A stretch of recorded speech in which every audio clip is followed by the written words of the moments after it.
Olá pessoal, tudo bem? Quem fala é Wagner Rodrigues, sou médico otorrinolaringologista.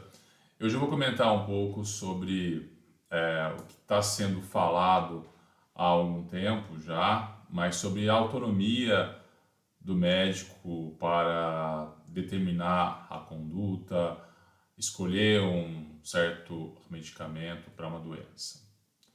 Mas antes eu vou sempre trazer referências históricas, porque é algo que eu gosto bastante. Ninguém sabe muito bem quando é que a medicina começou. Então, por muitos e muitos anos, nas tribos, né, quem cuidava da parte religiosa, seja ele o pajé, o feiticeiro, qualquer coisa nesse sentido, cuidava também da saúde. Isso aí por quê?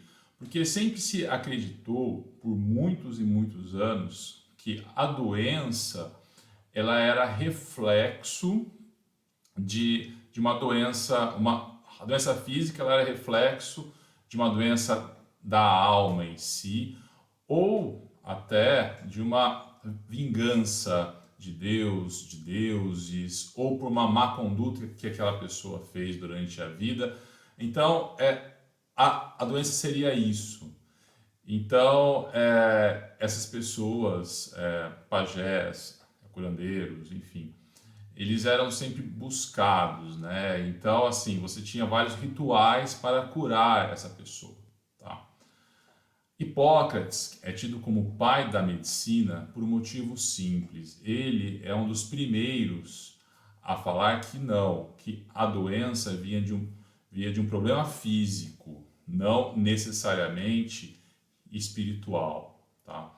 Daí ele começou a desenvolver teoria dos quatro humores, que seria a bilis negra, bilis amarela, o sangue e a fleuma. A fleuma seria muco, tá?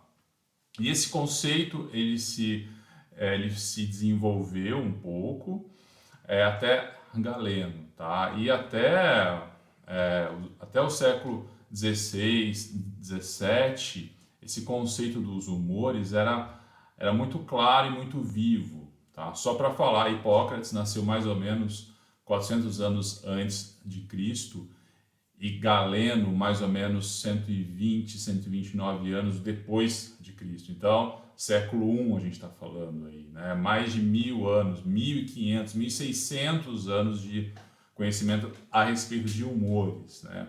Então, esses quatro humores, eles acreditavam que eles tinham um certo equilíbrio no corpo. E quando tinha uma descompensação de um deles, você ficava doente. Então, por exemplo, se tinha um excesso de sangue, você ficava doente e daí que por muitos e muitos anos se fazia sangrias. As sangrias foram feitas em diversas ocasiões, tá? Para tratar qualquer tipo de doença. Até ela era feita de forma profilática para a pessoa gozar de uma boa vida. Mas vocês imaginam que naquele período, nesse período que eu estou falando, a gente não tinha muitos instrumentos estéreis, né? Então, às vezes se cortava, se fazia incisões, né? No braço, na testa. Às vezes essas feridas infectavam e a pessoa até morria, né? Ou perdia o braço, tá?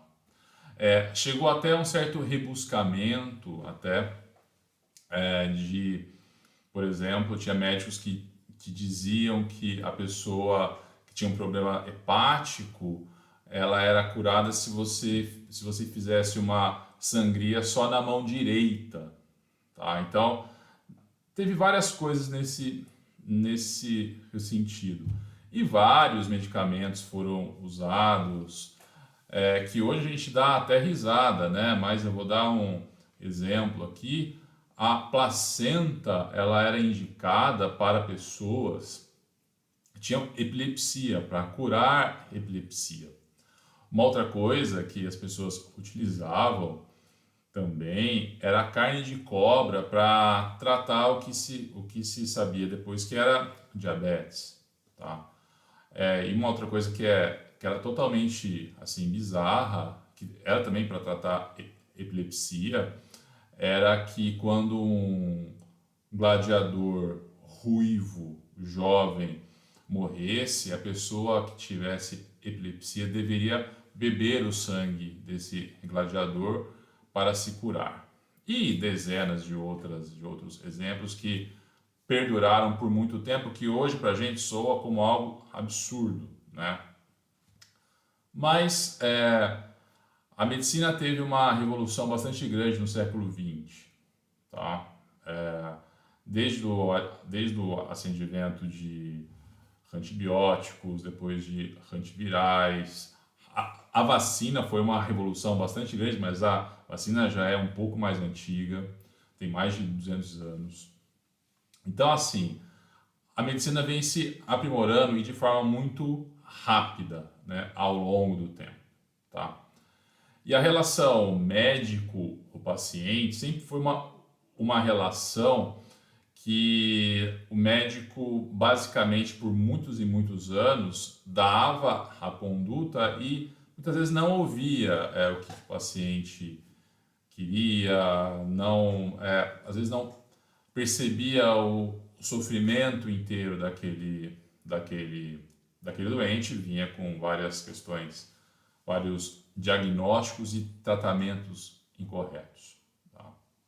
Bom, mas hoje a gente tem muita informação, né?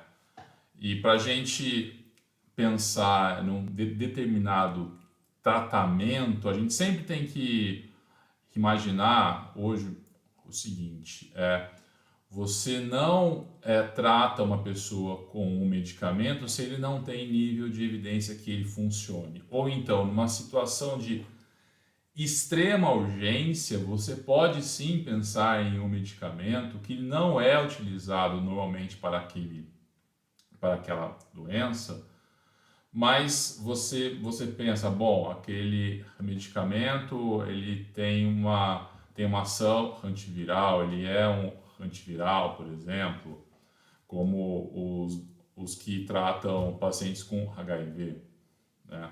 Então, então talvez eu vou tentar isso aqui para ver se o paciente melhora, ver se tem um bom resultado. Você pode fazer isso numa situação de urgência e de emergência, tá? E durante vários anos, vários medicamentos que eram utilizados para tratar determinadas doenças foram até abandonados, né? Que já se viu que não se tem benefício, tá? Eu acho muito perigoso o que dizem que é assim, o médico pode fazer, o médico em acordo com o paciente pode fazer o que quiser e ninguém tem nada a ver com isso. Na verdade, esse é o conceito errado. O que o médico precisa fazer é mostrar para o paciente as opções de tratamento testadas e aprovadas na literatura, entrar num acordo com o paciente e ver qual que é o melhor caminho, porque nessa relação médico e paciente, eu que sou médico, estou numa condição privilegiada, porque eu estudei 6 anos de medicina, fiz 3 anos de residência, estudei muito mais o assunto do que o meu doente. Então, tem muito peso no que eu falo para o doente. Então, eu tenho que me manter extremamente atualizado. Eu não posso falar para o doente, tome suco de laranja, que suco de laranja, segundo alguns estudos, dizem, melhora insuficiência respiratória, trata asma. Isso aí, porque isso não é real, não tem estudo, não tem prova. Eu não posso fazer esse tipo de coisa, tá? Então, de novo, como eu já falei uma vez, a cloroquina não funciona para tratamento de pacientes com SARS-CoV-2. Ponto. Isso já está encerrado. Já foi provado que ela não funciona. Tem diversos estudos, tem estudo publicado em boas revistas, né, com uma boa metodologia. Isso aí é um outro assunto que eu já falei sobre nível de evidência em outro em outro vídeo aqui. Então, assim, cloroquina não funciona. Não adianta você querer tomar a cloroquina. E é muito claro isso em todos os estudos publicados em revistas sérias. É a mesma coisa que a ivermectina, ela não funciona. Tem baixíssimo nível de evidência. Você não pode ficar usando isso dessa forma. Se fosse assim, então, a gente iria olhar para todos os países que começaram a usar cloroquina e ivermectina e todos os países que começaram com vacina. O que resolve é a vacina, ponto. Acabou, mesmo porque hidroxicloroquina e cloroquina pode dar reações no sistema cardiovascular, a pessoa pode ter uma arritmia e pode morrer.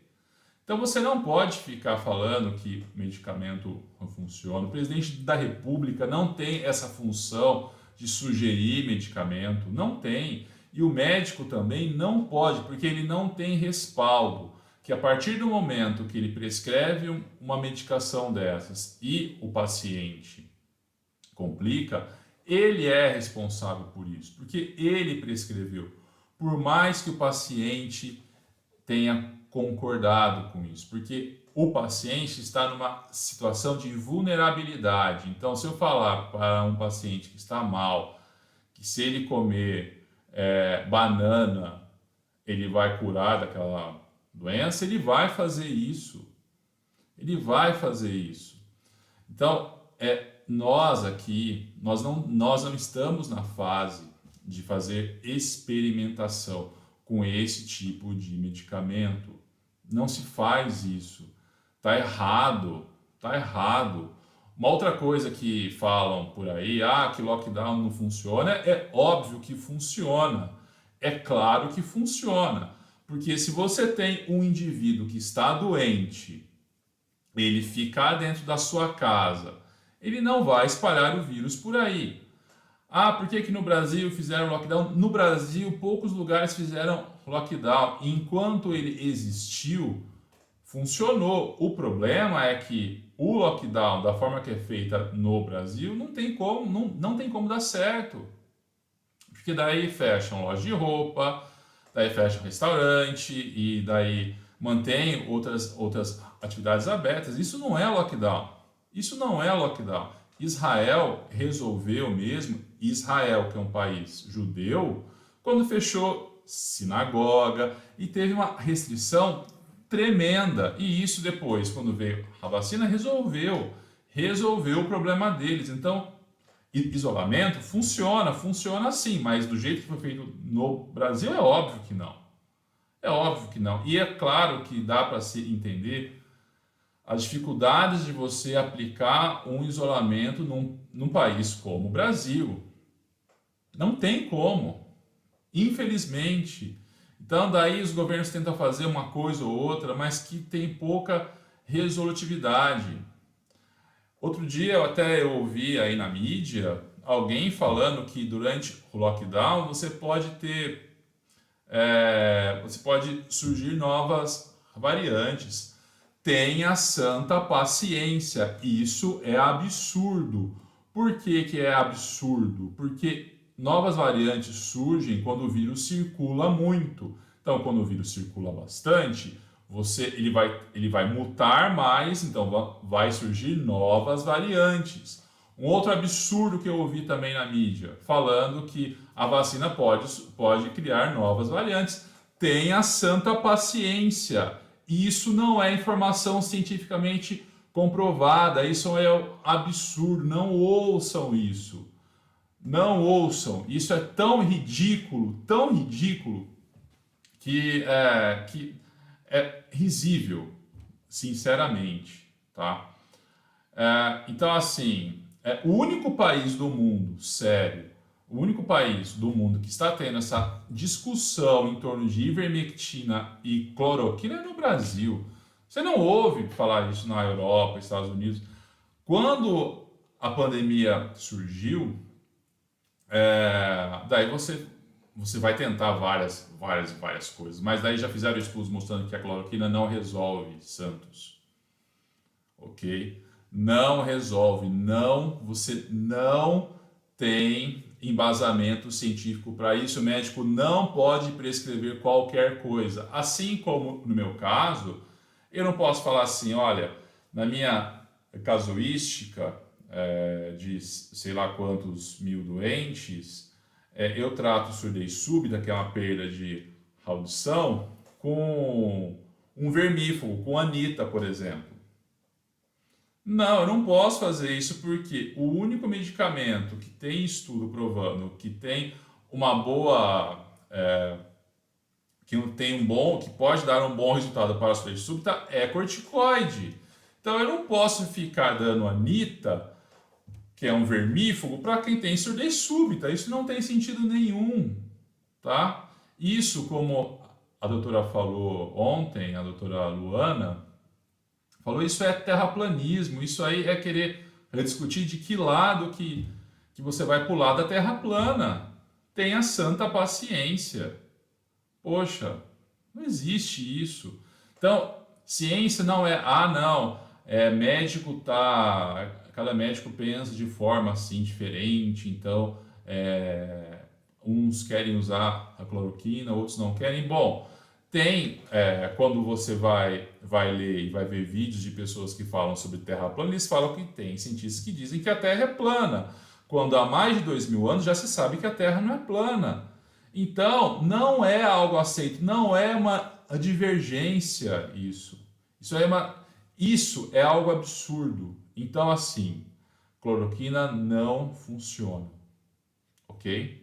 O médico não pode fazer o que ele quiser com o paciente, porque não é uma condição de igualdade. Você não está discutindo futebol, por exemplo. Você está falando com uma pessoa que está frágil. Você tem que pensar nisso. Você não pode fazer qualquer coisa. Você tem que fazer para ela o melhor.